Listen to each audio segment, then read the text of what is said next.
नाज़रीन अस्सलाम वालेकुम, मैं हूँ इमरान वसीम।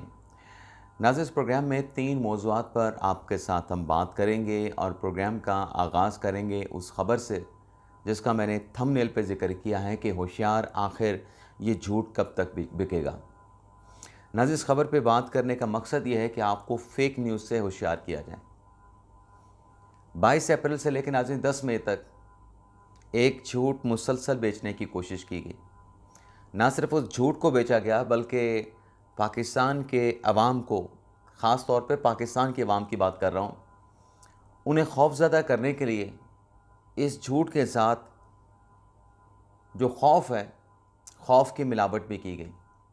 अब झूठ के साथ खौफ की मिलावट करने की वजह क्या थी?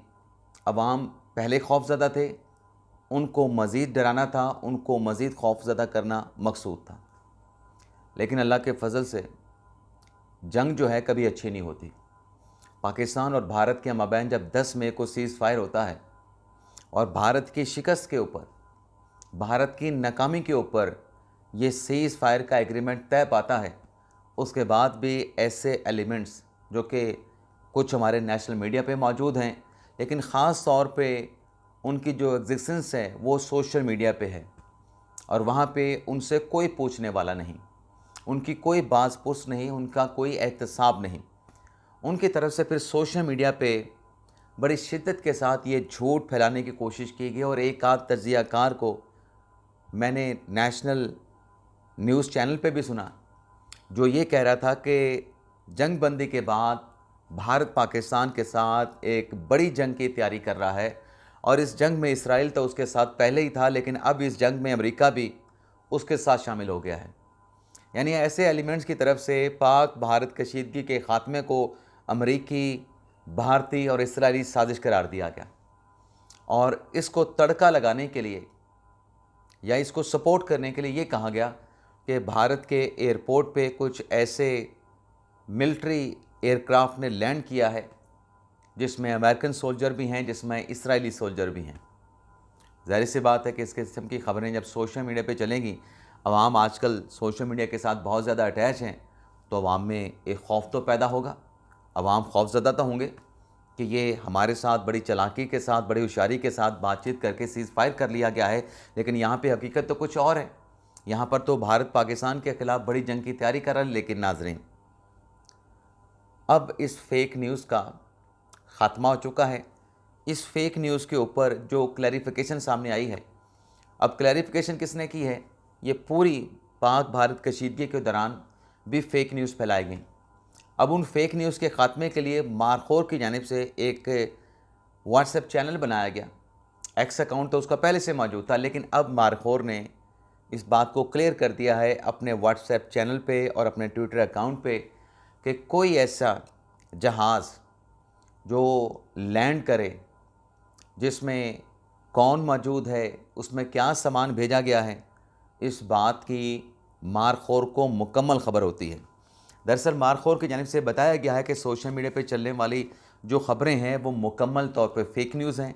इसके ज़रिए खौफ फैलाया जा रहा है और कोई भी जहाज़ जहाँ पर भी लैंड करे हमारे हमसाये में, उसकी मुकम्मल मालूमात होती हैं। ऐसा हो नहीं सकता कि मारखोर के पास उसकी ख़बर ना हो। और उसमें बताया गया है कि कुछ फ़ौजी हमारे हमसाये के मशरिक़ वस्ता में ट्रेनिंग करने के लिए गए थे, वो फ़ौजी उस ट्रेनिंग से वापस भी आए हैं। तो मारखोर ने कहा है कि बिल्कुल इस किस्म की ख़बरों के ऊपर ध्यान देने की ज़रूरत नहीं, खौफज़दा होने की ज़रूरत नहीं। दूसरी ख़बर नाज़रीन, जिसका मैंने थंबनेल पे ज़िक्र किया कि दुनिया देख ले कि भारत की अपनी बात का पोल खुल गया। नाज़रीन, पहलगाम वाक़ये के बाद पाकिस्तान और भारत के मबैन जो कशीदगी बनी, पूरी इंटरनेशनल कम्युनिटी और पाकिस्तान उसमें सर फहरिस्त था कि भाई ये इल्ज़ाम लगाने से पहले सबूत दे दो, शवाहिद दे दो कि आपके पास सबूत क्या हैं। लेकिन जनाब मोदी साहब ये फ़ैसला कर चुके थे कि इस हमले की आड़ में पाकिस्तान को दुनिया के नक्शे से मैंने मिटा देना है। पाकिस्तान का पानी बंद करने के लिए सिंध तास का मुआहिदा उसको मुअत्तल कर दिया गया, इल्तवा में डाल दिया गया। पाकिस्तान पे एक ऐसी जंग मुसल्लत की गई जिसका भारत के पास कोई सबूत नहीं था।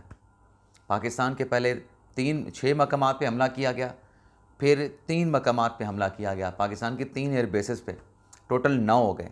और दोनों मरतबा 7 मई को और 10 मई को जो पाकिस्तान ने भारत को मुतनब्बे किया था कि अगर हमला करोगे तो फिर मुंह तोड़ जवाब भी मिलेगा और दुनिया हमारे जवाब को, हमारे काउंटर अटैक को रिपोर्ट भी करेगी और हमारे हमले की गूंज जो है पूरी दुनिया में गूंजेगी।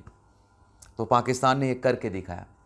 लेकिन अब नाज़रीन आप ये देखें कि भारत जो इस हमले का इल्ज़ाम पाकिस्तान पे लगा रहा था, इस झूठ का भांडा कैसे फूटा है। क्योंकि बात तो हो रही थी सबूत थी कि सबूत कहाँ है। अब भारत खुद मान गया है कि सबूत कहाँ पे हैं। मैं आपको नाज़रीन एक छोटा सा क्लिप सुनाऊंगा, लेकिन उस क्लिप पे जाने से पहले मैं आपको डिटेल बता दूं कि इंडियन एक्सटर्नल अफेयर्स की जो मिनिस्ट्री है, उस मिनिस्ट्री के जो तर्जुमान हैं अंधेर जायसवाल, उनकी तरफ से कल एक प्रेस कॉन्फ्रेंस की गई है। और उस प्रेस कॉन्फ्रेंस में यही सवाल पूछा गया जो पहलगाम का वाक़या है उसके शवाहिद के हवाले से। अब उसका जवाब देते हुए इंडियन एक्सटर्नल अफेयर्स की मिनिस्ट्री के तर्जुमान ने क्या जवाब दिया। उन्होंने ये कहा कि तहकीकात चल रही हैं पहलगाम वाक़े की, उसमें सारी चीज़ें सामने आ जाएंगी। ये नाज़रीन 14 क्लिप का आप 14 सेकंड का क्लिप सुन लें। रहा उसके बारे में उन्होंने बात किया। The investigations are on, so we'll have to wait for the progress. Obviously, when we make progress, we'll keep you updated. DGMO talks. तो ये आपने सुना, इंडियन एक्सटर्नल अफेयर्स की मिनिस्ट्री के तर्जुमान कह रहे हैं कि पहलगाम वाक़े की तहकीकात गोइंग ऑन। तो जब तहकीकात अभी चल रही हैं तो ये तो अक़वाम मुत्तहिदा के चार्टर्ड की सरीहन खिलाफ वर्जी है कि बग़ैर शवाहिद के आपने पाकिस्तान पे इल्ज़ाम भी लगाया, पाकिस्तान पे जंग मुसल्लत भी की और 2 मरतबा पाकिस्तान की जो खुद मुख्तारी है, सालमियत है, जो जोग्राफियाई हदूद है, आपने इंटरनेशनल बॉर्डर को वायलेट किया है, सालमियत और ख़ुद मुख्तारी को वायलेट किया। तो ये हकीकत आप खुद देख लें। अब नाज़रीन आपको बताते हैं कि इस्लामाबाद से जो निकाला गया सफारतकार है, क्या वो सफारतकार है या फिर भारतीय जासूस निकला। ये नाज़रीन हमारी तीसरी अहम खबर है इस वीडियो लॉग की। और नाज़रीन मामला ये है कि भारत की तरफ से कल पाकिस्तान के एक इंडिया में जो पाकिस्तान का हाई कमीशन है, वहाँ पर पाकिस्तान के सफारत खाने के एक वीज़ा सेक्शन के ऑफिसर को, जो कि वीज़ा असिस्टेंट के तौर पे काम कर रहा था, उन्हें नापसंदीदा शख्सियत करार दे के जो है भारत छोड़ने का हुक्म दे दिया गया और ये कहा गया कि 24 घंटों के अंदर आप भारत छोड़ दें। और साथ में डिमार्च भी किया गया।